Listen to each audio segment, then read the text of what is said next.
Hello everyone. तो इस video में हम आपको बताएंगे 12th हिंदी के एक ऐसे टॉपिक के बारे में जो कि बोर्ड पेपर में आपका 5 नंबर के लिए पूछा जाता है। तो इस वीडियो में आपको बताएंगे महत्वपूर्ण कहानियां, जैसे कि आपका पंचलाइट कहानी आपको कैसे लिखना है, सारांश पूछा जाता है या कई बार प्रश्न जो है घुमा फिरा के पूछ लेता है। जैसे मैं आपको एक पेपर दिखा देता हूं, यहाँ पर हमारे पास एक कक्षा 12वीं हिंदी का एक मॉडल पेपर और इस पेपर में किस प्रकार से वो प्रश्न पूछे गए हैं, चलिए एक बार आपको दिखा देते हैं। फिर इसके बाद आपको यहाँ पर आंसर भी बताएंगे। तो सबसे पहले आप आ जाओगे यहाँ पर प्रश्न संख्या देखो 6 में। तो ये छठे प्रश्न के अंतर्गत आपका यूपी बोर्ड का पेपर है, ठीक है ना। मैं बता दूं यूपी बोर्ड का मॉडल पेपर है। अब काफी सारे बच्चों को पैटर्न भी नहीं पता रहता, बट आप इस वीडियो पे आए तो आपको पता ही होगा। तो इस तरीके से प्रश्न पूछता है। यहां पर दिया है लाठी कहानी की कथा वस्तु का सार लिखिए। अधिकतम शब्द सीमा है 80 शब्द, ठीक है। तो लाठी कहानी भी इसी वीडियो में आपको बताई जाएगी, पंचलाइट कहानी भी बताई जाएगी, बहादुर कहानी भी बताई जाएगी, है ना, कैसे लिखना है। और इसी के अथवा में एक और कहानी आती है। जैसे मान लो आपको कई बार ऐसा होता है कि आपको ये वाली नहीं आ रही, तो फिर आप विकल्प के तौर पर दूसरी लिख सकते हो। जैसे यहाँ पर क्या दिया है, ध्रुव यात्रा। तो ध्रुव यात्रा कहानी का उद्देश्य लिखिए। अब कई बार बहुत सारे बच्चों के कमेंट रहते हैं कि भैया सारांश कैसे लिखना है, ठीक है। जैसे पूछ लिया कि भैया सारांश लिखो, तो सारांश कैसे लिखें। अब यहां पर पूछ लिया कि कथा वस्तु लिखो, तो कथा वस्तु क्या होती है। इसके अलावा पूछ लिया उद्देश्य लिखो, तो भैया उद्देश्य क्या होता है। इन तीनों में कुछ डिफरेंस है। तो वही चीजें आज की इस वीडियो में आपको कवर कराने वाला हूं। और ये 80 शब्दों में लिखना होता है और पेपर में ये टॉपिक जो होता है ये 5 अंक के लिए पूछता है। तो चलिए इस वीडियो से 5 नंबर तो आपका भाई बिल्कुल पक्का हो जाएगा। सबसे पहले हम क्या करते हैं, पंचलाइट कहानी के बारे में जानते हैं। काफी महत्वपूर्ण है और भाई बोर्ड एग्जाम की दृष्टि से तो एकदम 100% इंपॉर्टेंट है। तो इसमें देखो सारांश कैसे लिखना है ये बताया गया है शॉर्ट में, क्योंकि 80 शब्दों में लिखना है तो 80 शब्द का मतलब समझ ही सकते हो, इतने में ही आ जाता है। लेकिन थोड़ा सा और मैं आपको डीप में जाऊं तो ज्यादा से ज्यादा कितना लिख सकते हो वो चीज आपको यहां पर मैं बताने वाला हूं। तो पंचलाइट कहानी का सारांश देखिए। सबसे पहले आपको पता होगा जो पंचलाइट कहानी है ये फणीश्वर नाथ रेणु जी ने लिखा है। किसने लिखा है, फणीश्वर नाथ रेणु, ये लेखक है। तो इस तरीके से आप लिखना स्टार्ट करना। पंचलाइट रेणु जी की आंचलिक कहानी है।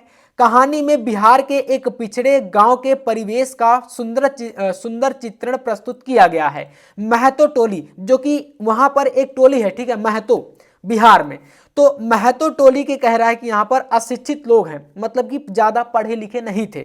मतलब पुराने टाइम पर ज्यादा वैसे भी लोग पढ़े लिखे नहीं होते थे।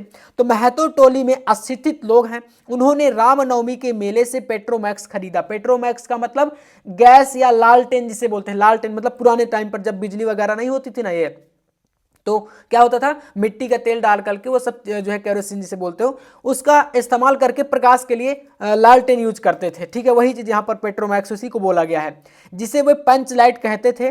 पंच लाइट को देखने के लिए टोली के सभी बालक, है ना, जो भी मतलब वहां पर लोग थे, बालक, औरतें, जवान, सब इकट्ठे हो जाते हैं, ठीक है। वैसे देखो कहानी ज्यादा बड़ी होती है, लेकिन हमें शॉर्ट में छोटा से छोटा करके लिखना है तो उसको अपने हिसाब से लिखना होता है, ठीक है। अब यहां पर अब क्या होता है, जो सरदार होता है उस टोली का, अपनी पत्नी को आदेश देता है, यानी बोलता है, क्या बोलता है कि शुभ कार्य को करने से पहले वह पूजा पाठ हमें उसकी करनी चाहिए, ठीक है। क्या करना चाहिए भैया, पूजा पाठ। अब पूजा पाठ का प्रबंध कर ले, सभी उत्साहित थे, एकदम प्रसन्न थे।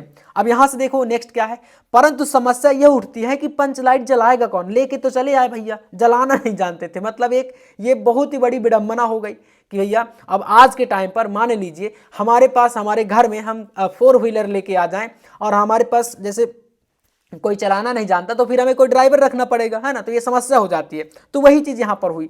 परंतु जब ये समस्या हुई तो उसमें एक टोली का एक लड़का था जो जिसका नाम गोधन था। वो जानता था मतलब पंचलाइट जलाना जानता था।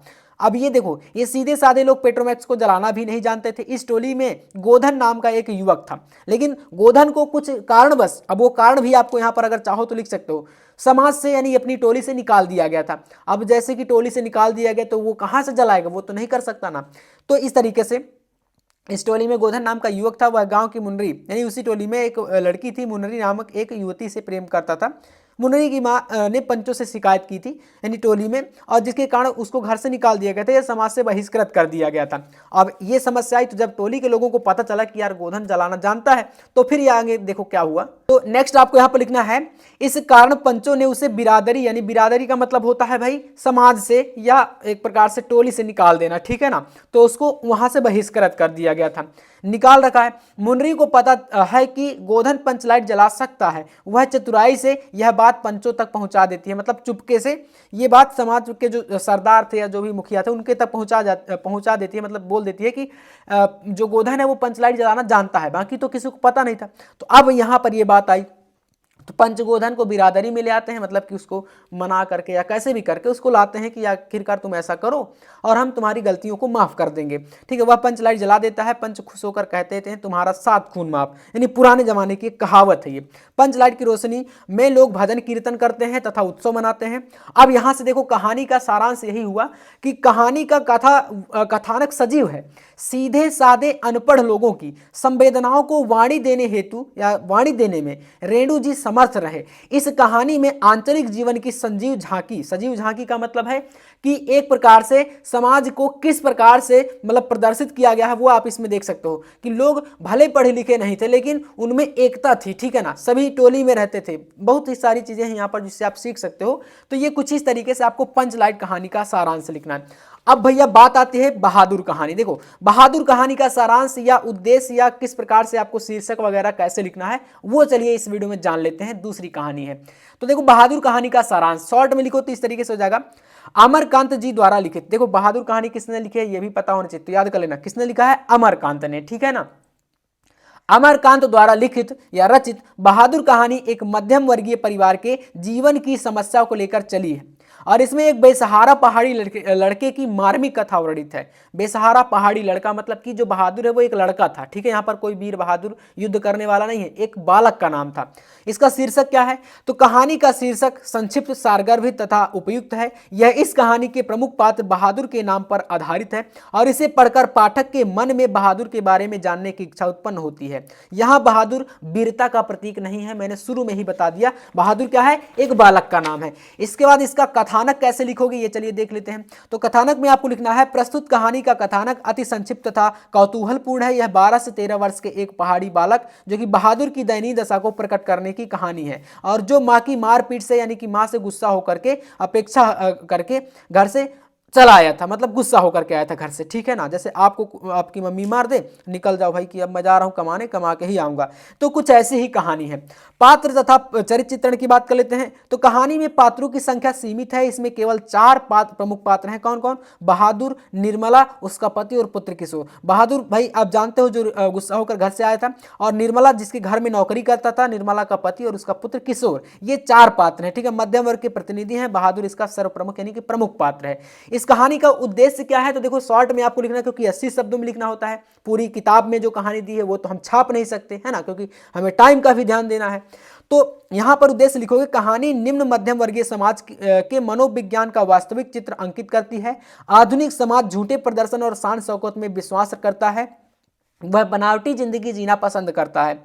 कहानीकार ने निम्न वर्ग के प्रतिनिधि सहानुभूति रखते हुए, है ना, निम्न वर्ग मतलब कि जो कमजोर है, ठीक है ना, उसको एक प्रकार से सहानुभूति देने का यहां पर काम किया है। मध्यम वर्ग के लोगों की स्थिति की वास्तविकता को समझा है। ठीक है ना, जो निम्न वर्ग के लोग हैं उनको मध्यम वर्ग के लोग किस प्रकार से परेशान करते हैं वो चीजें इस कहानी में देखने को और सीखने को मिल सकती हैं। ठीक है ना, क्योंकि बुरा बुरा व्यवहार कर रहे थे बहादुर के साथ ये जो निर्मला, ये जो अन्य पात्र हैं जिनके घर में नौकरी करता था, ठीक है, वो बालक।